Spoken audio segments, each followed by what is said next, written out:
Assalamualaikum warahmatullahi wabarakatuh. Baik, di video kali ini saya akan membuat tutorial uji independen sampel t-test.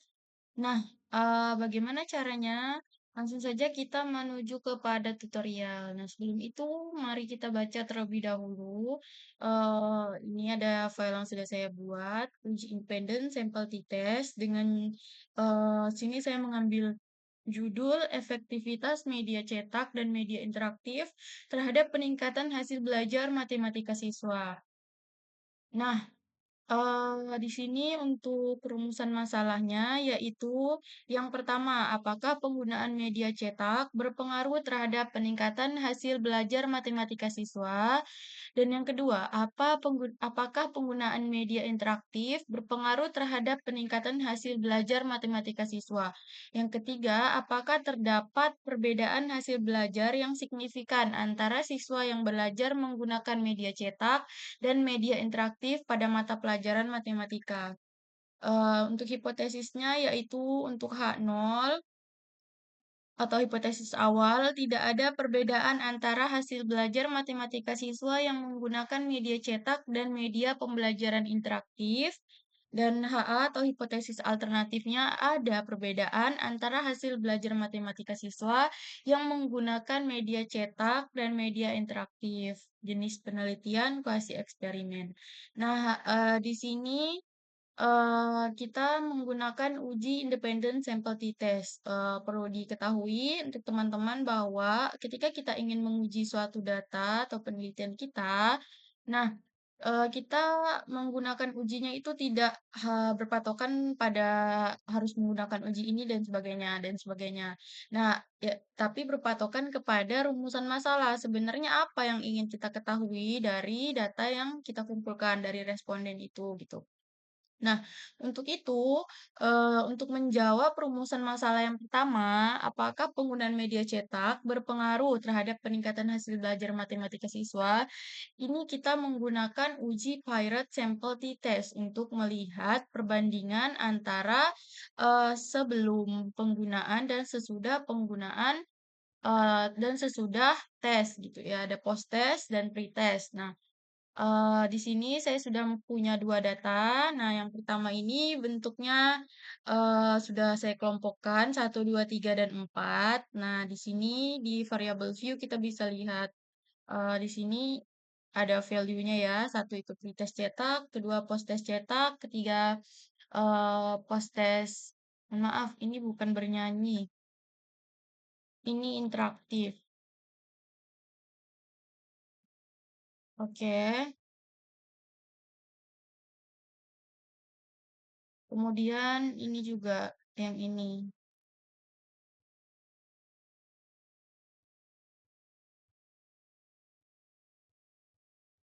Interaktif, ceng. Yang 4 juga interaktif. Oke. Nah, mohon maaf ya ada. Oke, sekarang sudah kita ubah. Oke, tadi selanjutnya yang kedua juga saya punya data yang bentuknya mendatar seperti ini. Nah, oke. Eh, untuk langkah pertama yang kita lakukan ketika kita ingin mengujikan suatu data, tentunya kita harus uji normalitas. Nah, cara uji normalitas pasti sudah tahu semua. Nah, di sini kita langsung saja uji normalitas. Oke, continue. Kita klik OK. Nah, kita lihat hasil tes normalitasnya.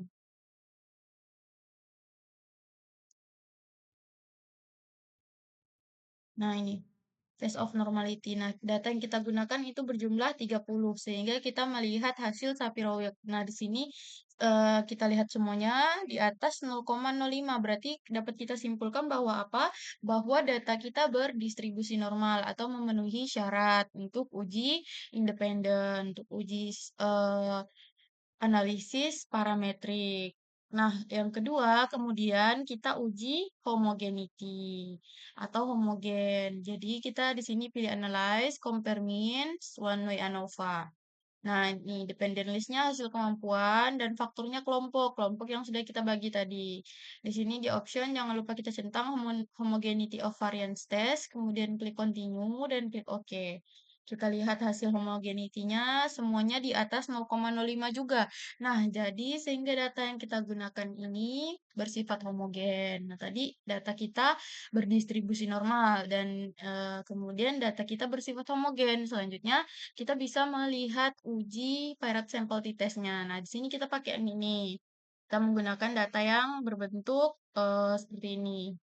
Nah, oke, caranya yaitu kita klik analyze, kemudian di sini compare means, di sini kita lihat yang Pirate Sample T-test. Nah, untuk ini kita masukkan di variabel satu itu pretest media cetak. Variabel 2 post-test media cetak, kemudian kita klik OK. Oke, kalau sudah kita lihat hasil outputnya di sini pirate sample ada pirate sample statistik, pirate sample correlation dan pirate sample test. Nah, di sini kita bisa melihat hasil mean, and standard deviation, dan standar error mean. Dan di Pirate Sample T-test ini ada sigtotal. Nah, disinilah yang kita lihat. Kita bisa melihat hasil signifikansinya. Kalau dilihat dari mean, di sini ada perbedaan dari 58 ke 64 kan. Nah, kemudian untuk memudahkan kita melihat ini signifikansinya itu, mari kita lihat di file yang ini. Sini saya sudah mengkopas dari hasil yang tadi. Nah, nih untuk hasil mean 58,2 ini untuk pre-test media cetak, kemudian 64,8 post-test media cetak. Untuk signifikansinya sendiri itu 0,000. Jadi berdasarkan sigtutile dapat dilihat hasil 0,000. Artinya kurang dari 0,05. Dengan demikian dapat disimpulkan bahwa H0 ditolak dan HA diterima. Artinya apa? Artinya terdapat perbedaan atau ada perbedaan hasil belajar siswa melalui pretest dan posttest pada mata pelajaran matematika dengan media cetak. Nah, untuk yang kedua, kita sudah terjawab ya. Nomor satu, apakah penggunaan media cetak berpengaruh? Jawabannya iya, pengaruh, ada pengaruh. Kemudian yang kedua, apakah penggunaan media interaktif berpengaruh terhadap peningkatan hasil belajar matematika siswa? Kita lihat lagi dengan caranya masih sama, yaitu uji Pirate Sample T-test. Nah, di sini masih kita pakai data yang ini, kita ulangi lagi, analyze, compare mean, pirate sample t-test. Nah, di sini ininya kita ganti variabel satunya dan variabel duanya juga. Untuk variabel satu kita ganti pretest media interaktif dan variabel 2 posttest media interaktif. Nah, kalau sudah kita klik OK. Oke, kita lihat lagi hasilnya di sini. Pada sampel statistik ada minnya 58,4 dan post testnya 82,9. Untuk pirate sampel tesnya di sini signifikansinya 0,000 lagi. Nah, jadi kita lihat di sini, kita sudah kopas lagi di sini. Nah, ini hasilnya. Berdasarkan hasil Pirate Sample, dapat disimpulkan bahwa nilai SIK 0,000, maka H0 ditolak dan HA diterima. Artinya ada perbedaan yang signifikan pada pretest dan posttest media interaktif. Jadi juga terdapat pengaruh. Jadi berdasarkan ini tadi hasilnya apa? Artinya ada perbedaan yang signifikan melalui pretest dan posttest dengan media interaktif. Jadi sudah terjawab ya dari rumusan masalah yang kedua. Kemudian untuk rumusan masalah yang ketiga bagaimana? Apakah terdapat perbedaan hasil belajar yang signifikan antara hasil belajar matematika menggunakan media cetak dan juga media interaktif pada mata pelajaran matematika? Nah, untuk mengetahui ini, kita gunakan uji independen sample t-test. Oke, nah, di sini kita pakai yang sudah dikelompokkan atau dikategorikan seperti ini ya teman-teman. Nah, di sini untuk satu, 2, dan tiganya itu tadi berdasarkan value yang sudah dimasukkan di sini, kita ingat satu apa, dua apa, tiga, empat itu apa. Oke, kalau sudah, sekarang kita uji caranya analyze compare means, kemudian di sini kita pilih independent sample t-test. Oke, di sini tes variabelnya kita masukkan hasil kemampuan. Hasil kemampuan, kemudian untuk yang grouping variabelnya itu kelompok. Nah, define groups ini kita harus isi grup satu dan grup 2. Nah, kenapa di sini saya mengisi 2 dan 4? Karena kita ingin melihat perbandingan nilai antara siswa yang belajar menggunakan media cetak dan media interaktif. Jadi kita melihat hasil belajar itu dari mana? Tentu saja dari hasil post-test masing-masing media. Nah, jadi tadi post-testnya itu kan di variabel, maksudnya dikelompokkan atau dikategorikannya itu ke nomor 2 dan grup itu nomor 4. Ini hanya untuk pelabelan atau eh, pengkodean saja. Jadi di sini kita klik continue, kemudian oke. Kalau sudah, kita lihat hasil outputnya independen. Nah, di sini sudah muncul grup statistik. Nah, di sini ada min untuk post-test cetak dan post-test interaktif. Di sini 64,8 dan 82,9 masih yang tadi ya. Kemudian independent sample testnya di sini kita melihat sig totalnya 0,000. Oke, sekarang kita lihat di sini. Sini sudah dikopikan. Oke, berdasarkan tabel uji independen t-test dapat dilihat bahwa nilai sig total sebesar 0,0000.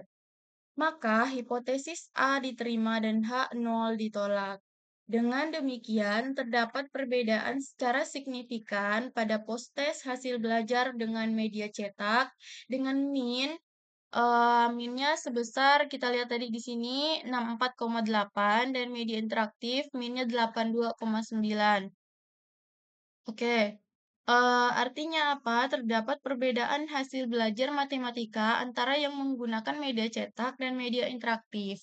Maka dapat disimpulkan bahwa penggunaan media interaktif berpengaruh terhadap peningkatan hasil belajar matematika siswa. Nah, eee, karena tadi sudah terjawab ketiga ini, yang nomor 3 tadi, terdapat, perbedaan. Jadi yang menggunakan media interaktif dan media cetak. Selanjutnya kita akan mengujikan efek size atau uji besaran efek. Nah, di sini kita menggunakan, website. Di sini ada namanya efek size calculator. Nah, untuk di sini kita isikan ada grup. Nah, grup min. Min ini grup satu kita isi dengan ini tadi hasil min yang untuk uji eh nah ini. Oke, kita lihat yang ini. Minnya tadi ini 64,8 kita masukkan 64,8. Nah, standar deviasinya kita masukkan juga 2,905. 2,905. Nah, sampel size-nya 30. Tadi kita 30. Min untuk yang media interaktif tadi kita lihat 82,9. 82,9. Standar deviasinya tadi kita lihat lagi 2,935. 2,935. 2,935. Sampel size-nya atau jumlah datanya 30. Kemudian kita klik calculate. Kita tunggu sebentar untuk melihat hasilnya. Nah, kalau sudah kayak gini kita lihat di bagian bawah. ada, kita baca yang